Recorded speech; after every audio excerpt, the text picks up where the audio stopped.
and now. With clarity of being and a sense of purpose, we meet this day. With confusions and weary bones and maybe sleepy heads, we meet this day. With dreams perhaps of the future and hopes of healing, we meet this day. With blessings for longevity of service, with welcome for those who are new, with appreciation for the generations that came before us, and with reverence to those of all ages that we minister alongside today, and anticipation for those yet to be born.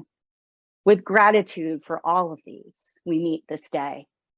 With thanksgiving, we share this virtual sanctuary, each part of the whole that keeps this community strong. Come, let us worship together. Our chalice lighting words come to us from Unitarian Universalist Fellowship of Harrisonburg, Virginia. In the mystery of life, about us there is light. It gives us a place to be, to grow, to rejoice together. It opens the pathways to love. In this place of friendship, there is freedom. Let the light we kindle go before us, strong in hope, wide in goodwill, inviting the day to come.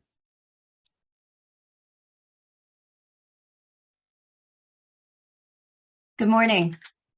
My name is Susan Griffin, and I've been a friend and member of UUCP for almost 25 years, and I'm currently a member of the Board of Trustees. Today, I have the pleasure of supporting Reverend Jennifer in this service. Late last year, Reverend Jennifer and I discovered that we have a shared passion, a passion for fragrance. She collects perfume, and I smell for a living. 35 years ago, I moved to Plainsboro to train as a fragrance development manager at Firmenich, where I specialized in fine fragrance. I worked on brands like Avon, Revlon, The Gap, Mary Kay, Estee Lauder, Christian Dior, and Bath & Body Works. I enjoy the challenge of interpreting the client brief, translating that into relevant sense that would hopefully capture the hearts and minds of consumers. As my career progressed, I moved from the frenetic New York fine fragrance scene to the more intentional role of developing fragrances in the personal care and home care segment. So that's a shift, working on brands like Johnson's Baby, Method, Pantene, Gain Detergent, and The Honest Company, to name a few. What I find most fascinating about fragrance design is the opportunity I have to specialize in a sensorial space that consciously and subconsciously touches so many people around the world. Be it bringing joy and delight in a fine fragrance like J'adore by Christian Dior, or improving the sleep cycles of an infant via Johnson's Baby Bedtime Bath. Tackling stinky odors in laundry with products like Tide and Gain, and helping to build body confidence in youth through products like Axe and body spray. I do have a story to share that highlights how fragrance design uniquely improved the well-being of a 60-year-old mother of 4 from Michigan. But first, a bit of background. With my company's research and development team, I worked on an odor controlling fragrance technology that was proven to reduce and in some cases eliminate the odor generated from urine. Our manufacturer partner is a well-established global provider of incontinence pads. However, at the time, there were ineffective odor controlling products on the market. Our collaboration did produce a compelling fragrance solution. Now, back to the story of Pat, who suffered most of her adult life from urinary incontinence. Her UI was so bad that it impacted her socially and emotionally. She was always concerned about going out in public, that everyone would smell her and immediately know that she had a problem. Pat tested our product prototype for 3 weeks, after which she joined our focus group to share her experience. At first, Pat was not convinced that the product would work for her. However, she related that her social calendar improved. She was even able to go to her daughter's graduation, which she would not have done in a crowded, hot auditorium if she didn't have this product.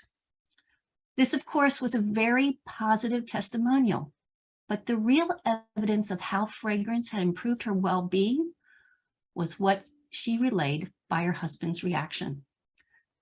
Now, Pat's husband is legally blind and is totally dependent on her. He did not know that she was testing a new product, but he did know that something was up. And boy, did he really misunderstand. One day, her husband says to her, "Pat, I want you to know that I have noticed that you've changed. You're happy.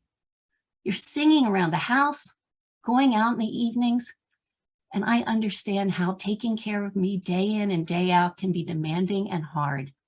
And I knew that day could come when you would fall in love with someone else." Pat had not fallen in love with someone else. She was very much in love with her husband. But the fact that she now had confidence and control over part of her UI problem, this actually improved the quality of her life. You know, for me, this is quite a stunning story, and I hope it demonstrates the possibilities that fragrance provide. It can be that memory trigger of a loved one who wore Shalimar, and every time you smell that today, that person comes up vividly in your mind. Alternatively, the scent can also provide benefits like lifting Pat's confidence and elevating her life experience. Both of these instances, no matter how fleeting or profound, this is what drives my purpose. I'm grateful to have these unique olfactive skills and be able to be part of this divine. Thank you for listening to my story. My journey in perfume collecting, specifically at the beginnings, collecting classic perfumes, all really began with the wedding.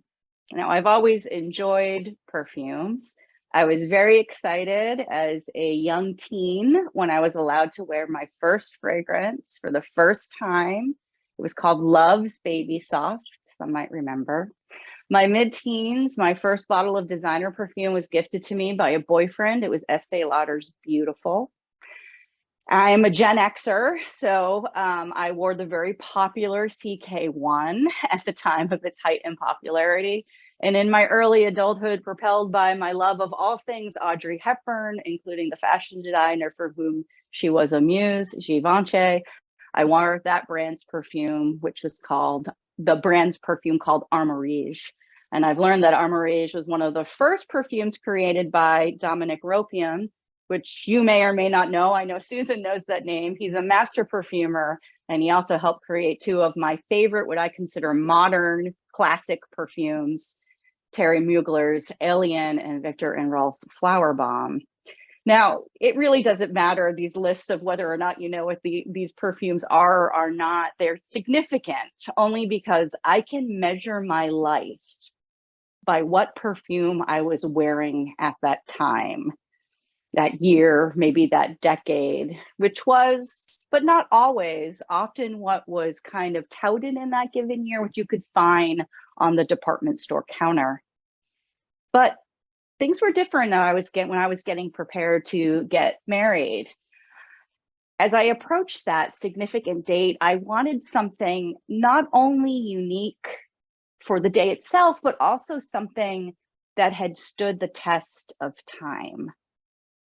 Much as my husband and I wish that our union maybe will stand the test of time. So I began to research the oldest perfumes that are still in production. I found samples, or I purchased bottles from discounters, and I sniffed and I sniffed and I sniffed. And what I ended up choosing was Jicky.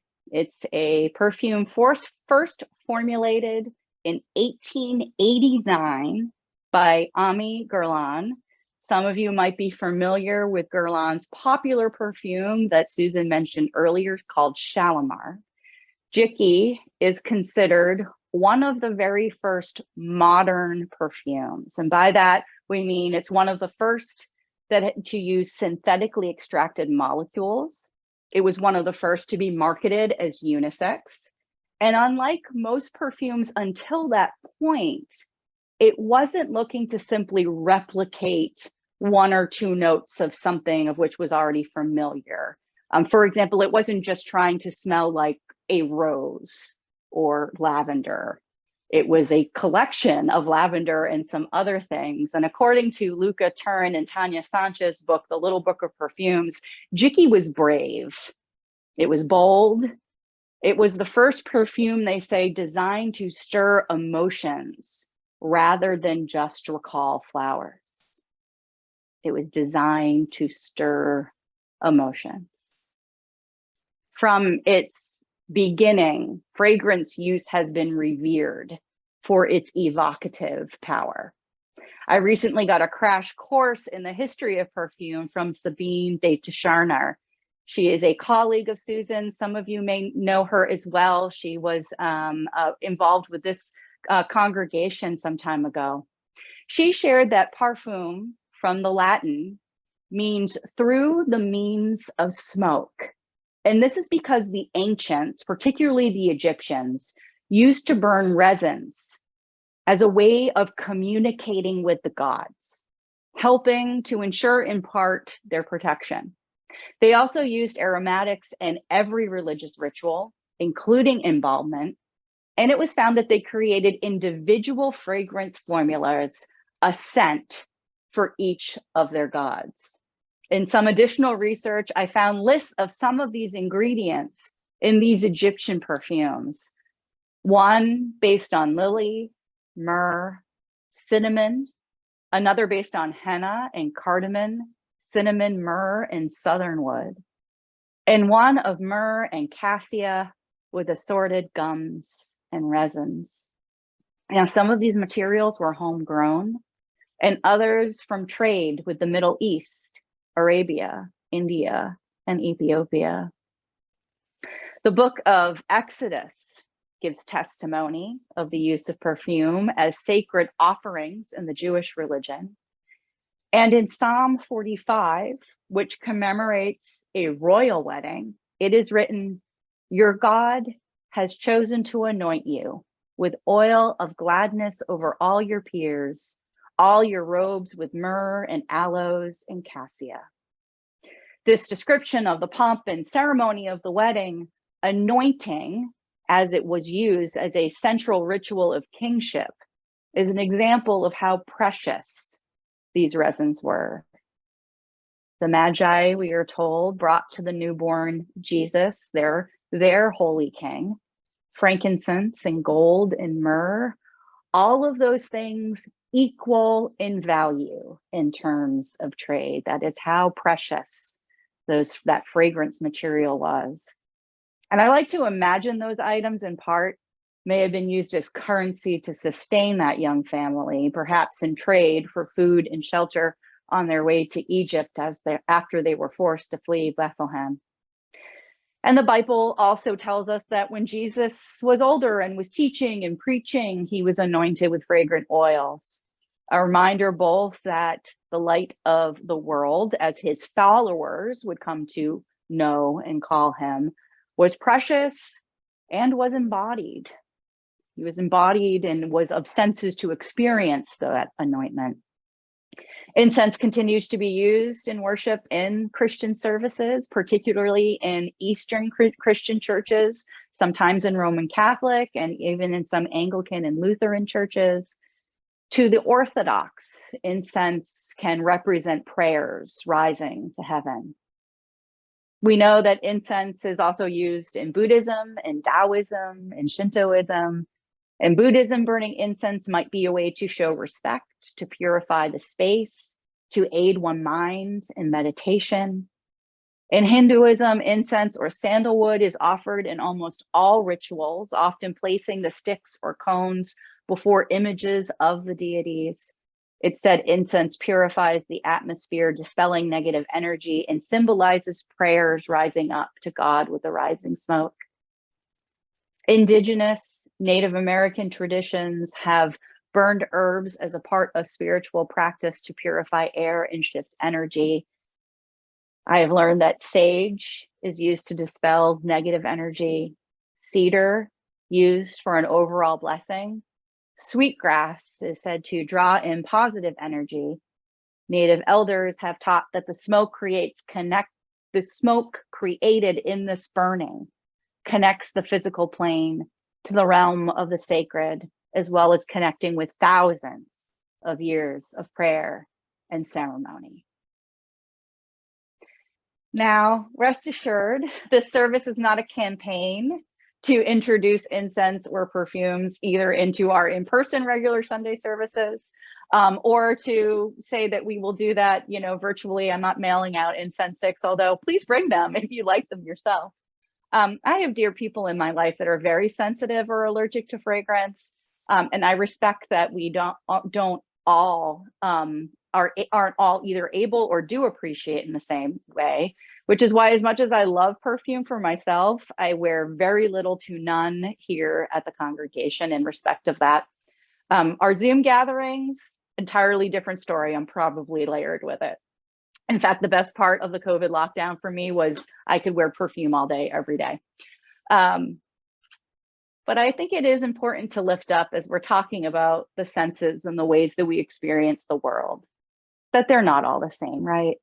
That each of our bodies varies in its ability or involvement with taste, touch, sight, mobility, hearing, intuition, and smell, and also how our bodies process the input from those senses as individual.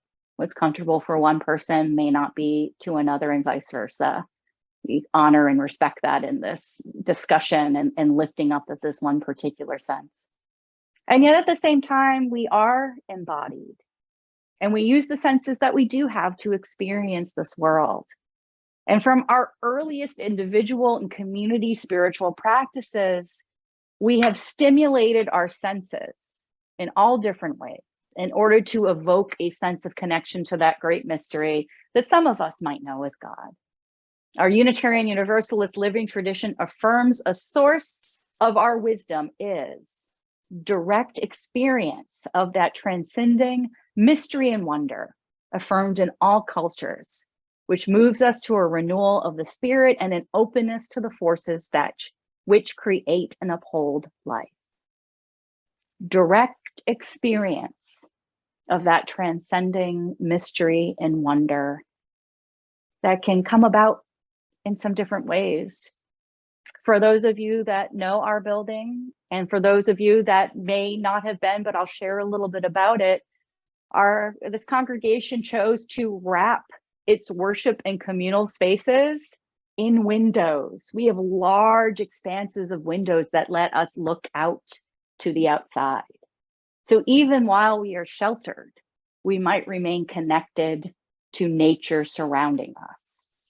Our religion's transcendentalist history is rooted in the beliefs in the holistic power of nature. It is in that example that Ralph Waldo Emerson and Henry David Thoreau, among others, purposely went to the woods as a way to find connection, to evoke connection to their understanding of what was divine. Now, our olfactory senses, our senses of smell, in terms of evolution, one of the oldest senses, allowing those who could smell to identify food, potential mating partners, dangers, and enemies. One of the oldest senses in terms of those that are mammals and other things, allowing us to be able to smell in our evolution. And over time, smell seemed for humans the least necessary of our senses. And Diane Ackerman, the author of a book called A Natural History of the Senses, writes, "We don't need it to survive, but we crave it beyond all reason, maybe in part out of a nostalgia for a time when we were creatural, a deeply connected part of nature." What we know from neuroscience is that odors take a direct route to our limbic system, which is the primal part of our brains. In fact, smell is the most direct of all of the senses to our limbic system. And what that means for us practically and spiritually is that smell and how direct that is links really, really closely with memory. We can smell something and have a sensory experience that can trigger a rush of memories to people, to places, experiences long past, even maybe to what we may have forgotten. So I'd like to invite us now into a shared sensory experience. And we'll begin, as we do often in meditative practices, by starting in our body. So I invite you to find a comfortable seat or a position, if you will. If you are seated, you might want to place your feet on the floor. Imagine that connection to the earth below. If you're reclining, you could just feel yourself supported by that structure, which is then supported eventually by the earth. And you are welcome to close your eyes or find a gentle gaze at a spot in front of you. Pause for a moment and just notice how your body feels. Notice your clothing on your body. Notice your skin. If you feel any coolness or heat on your skin or coming up from your skin. Notice your breath. Notice what you smell in the air now, what may just be around you. Tea or coffee or leftover breakfast, or if the door is open, maybe damp air. And as you think amongst your senses, I invite you now to bring to mind a loved one or a favorite place or a special moment in time. Maybe your parent or a lover or a child. Maybe the beach or the forest or the desert or the garden. Maybe a milestone birthday, your wedding day, graduation. Take a moment and capture either one of those people or one of those places or things. Can you imagine the smell of your loved one's skin? Or maybe the foods at that gathering of loved ones? Or maybe in that special place that you're thinking of, mid the sea salt, or pine needles, or sand, in the scent of that space. With whom or what are you connected? What memories have come alive?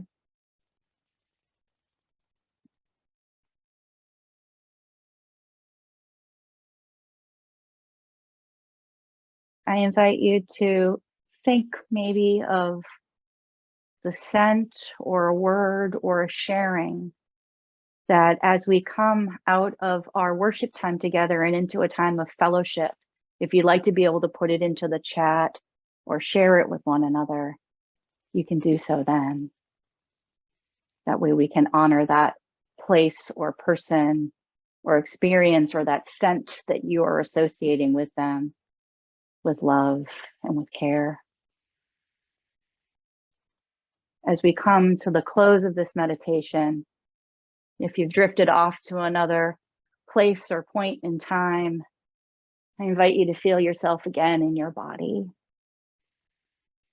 Back to the chair or what else might be supporting your body, to the feeling of the clothes on you. To the acknowledgement that even though we are in separate places, maybe even in separate times, the presence of this beloved community around you as we enter again into this virtual sanctuary together. Welcome back.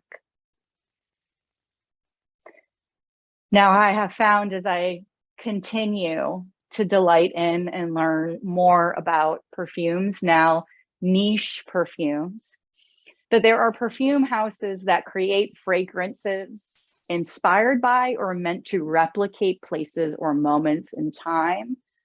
There's a company called Maison Margiela Replica. There are a couple that I have heard about. One that I have not yet smelled, but I think I'm going to need to know what it even means. They have a perfume called Lazy Sunday Morning. I don't know much about Lazy Sunday Morning, so I just offer that I will have to smell that one soon. Now, nothing will ever replicate our wedding day. But maybe in my later years, maybe perhaps if memories have gone hazy, I'll catch that scent of Jicky and I'll be transported to the moment we held hands and said our vows under the chuppah on the banks of the Delaware on a too warm October day in the presence of our loved ones and the spirit of life that we had invited in by the lighting of a chalice. And in that memory, I hope I'll find a blessing. Whatever arose for you in your scent memories today, we hold them reverently. They are precious and holy, for they are yours, and you are precious blessings. In whatever ways we experience and sense transcendence, in whatever ways we choose to evoke the holy, may we do so seeking renewal of the spirit and an openness to the forces which create and uphold life. For our faith compels us to pursue a divine spirit, not only for ourselves, but for the well-being of all people. For it is our birthright. It is everyone's birthright to enjoy the world. May it be so. Amen. And blessed be. And now for our benediction. If you have come today seeking peace, may comfort wrap you in its embrace. If you have come seeking inspiration, may you leave sustained to address the world's great unrest.